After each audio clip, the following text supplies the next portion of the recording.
Hey everybody, Ryan Melvin with ArizonaShortSaleTV.com. Wanted to talk to you a little bit about a follow-up from a video that we did yesterday with Coach. Basically just talking about some stuff that we get when we call expires, basically talking about I don't want to sell, and how when we have that hard conversation that in this market of distressed property, price is the only thing that sells, that your granite countertops and your beautiful carpet, it all gets pushed to the side. And I'm here to bring an example. I know you guys really like real live examples, so here's something that commonly happens dealing with a lot of buyers, both short sale, traditional, and foreclosure properties. But one thing that we see in a lot of our clients, they have access to the MLS through our website at ArizonaShortSaleTV.com. You actually have the same access, but our clients have access to our MLS, we're going to call it. Now, they don't get access to the private remarks where we have all of the lockbox codes and we have the personal confidential information that we don't want clients to see. But each of our clients has access to this MLS. So when we get somebody that's on our website looking for a home, they're out there doing their search, obviously we're also proactively looking for a property for them based on the criteria that we gather from them during the buyer consultation. And if you don't know what I'm talking about, go back to another video we did, I think it was last week, maybe 2 weeks ago, about how we like to do the buyer consultation here at the office or over the phone if you're an out-of-state buyer. But going back to that, we get a lot of clients that get on the website and they find a property, and I'm going to say 80%, 70% of the time it's going to be a foreclosure, just because that's the market that we're in. And when I say foreclosure, I'm talking about a real estate REO property that went through the trustee sale. It may not been a short sale, was foreclosed on at the trustee sale, taken back into the lender's inventory as an REO property, then placed back on the MLS through a specialized REO agent that handles multiple files, multiple listings, and then it is presented out to the public and out there for you guys to buy. And what we tend to get is that the clients are only looking at the price. Some of our people that are on the website, they're focused on just the price. And it's weird. I'm talking to you about yesterday that when we sell a home, only thing we're focused on is the price. Now, let's flip that when we're talking about buyer side. Now, price, that sounds great. If that's the only thing we want to look at is price, well, that makes our job tremendously easy. But when you deal with our team, the Melville team, we have a different system in place. And what that system looks like is if you send me a property on 123 Main Street or an MLS number of 4652789, and I go ahead and pull that up on our MLS, I may see a property down in Queen Creek. Let's just use an example. Down in Johnson Ranch, down in Queen Creek, great golf course community, a lot of homes under $100,000 there. The homes were selling for above $200,000-300,000 in the heyday. They've since dropped down into the $100,000 mark. So let's take an example there. Clients on our website, they see a property down in Johnson Ranch on the golf course for $105,000. REO, foreclosed property. And instantly they're attracted to it. The price is great, but what they don't see is the work that goes on the inside.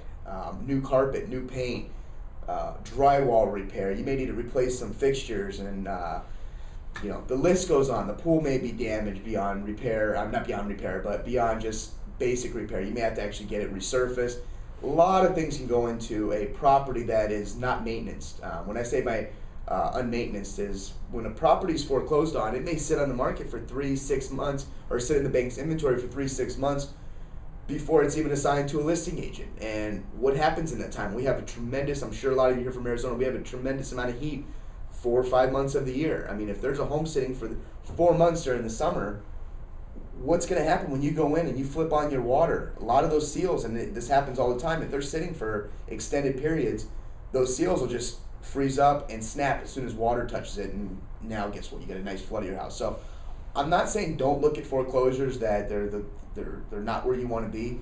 Of course I'm not saying that. I mean, foreclosures, they're a great deal, obviously, but what I'm here to tell you is look around that property and look at some of the other options that you have, maybe just one door down.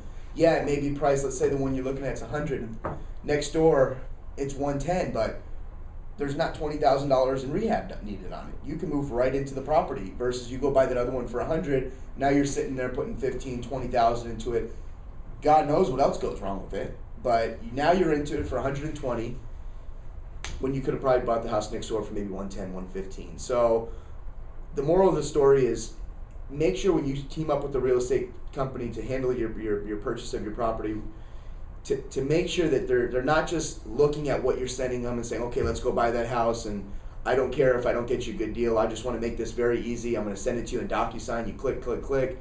Let's just make this as easy as possible. Let's just slow down there for a little bit, and let's go backwards, and let's really define what you're looking for, and ultimately what you're going to use the property for, and what kind of situation are you a out-of-state buyer who doesn't have time to come in and do rehab?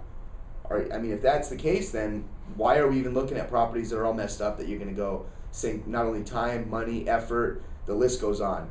Now let's say you're a handyman. Well, hell, that's perfect then. Let's find a property that is beat to hell, and let's go out and pick out your granite countertops. Let's find the right fixtures that make the house pop, and let's do it the right way, but make sure you got that blood in you to go out and do it, because most of us think we do, and we start ripping up carpet and we start knocking down walls and trying to paint the house, and the lines aren't straight and the carpet's not tucked properly or pulled properly, and you're using low quality parts or equipment or fixtures. And if you're a handyman, that's great. Then yes, let's go out and let's find a property that we can put some sweat equity into, and let's make this the right thing. But if you're looking to get a deal and at the same time basically move into a live-in ready home, then maybe the short sale is the option for you. And what if a short sale or if foreclosure is not your option? We have a lot of trustee sale properties that are purchased by an investor that come back on the MLS as what we want to call a traditional sale. Now, they haven't been in the property for 10, 15 years and built up all this equity. Basically what they did is they bought it low, they rehabbed it, and they're selling it low. When I say selling it low, they have to compete with those bank loans and with those short sales, because it's ultimately going to come down to an appraisal. I can sell you any home I want for any price as long as you're willing to pay for it. Now, is your lender going to back that with a loan? No, they're not. If it's not going to appraise for the property what it's worth. So investors out there, we do this as well. When we purchase a property, I'm comping at the bank loan and the short sale. I'm comping at the bottom of the market. I don't care about the 5 that are $100,000 or $50,000 overpriced. Those I throw out. I'm more concerned with the ones that are at the bottom of the market that have some damage done, because we see it day in and day out. Those are where the buyers are going to gravitate to.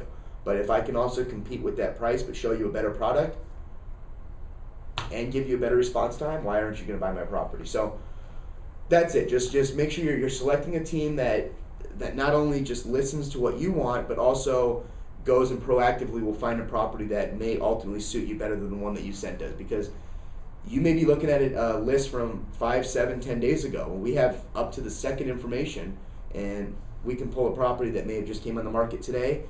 We read an offer tonight. You got a house and a contract tomorrow. So I'm going to wrap it up here, Coach. You want to chime in? I see you want to say something. You covered a lot of topics there, and man, wow, it's really going to impact some folks. But I want to summarize it for them so they really hear like the main point. From what we talked about yesterday in the traditional market versus the distressed property market. The distressed property market from a seller standpoint or from a what's gonna sell is really price. And I want to contrast that against what you brought to them today, which is the buyer's approach that we use to create more value for a buyer. So even though most buyers out there are just interested in price and the lower price stuff, we give them strategies of saying, hey, I appreciate that you want the best value, but you're aware you're going to put 20 grand into that. We might be able to get better value for you at 7,000 higher priced, because that property is not being looked at, but it's in significantly better condition. So basically what you've done today is shared with them the buyer's approach that we take and the value proposition that we're going to bring to them to get them more value regardless of price, and that you're going to challenge them to look beyond price. Right. And push that away. I mean, I know it's a big factor, but let's put that aside right now. Let's look at everything else. Let's get to value. Let's get to future work. What are the issues at hand more than just price? And it's unfortunate, but people are just looking at price, and they need to be better educated, right? There you go. So that's it, guys. I'm going to wrap it up. ArizonaShortSaleTV.com. Signing off.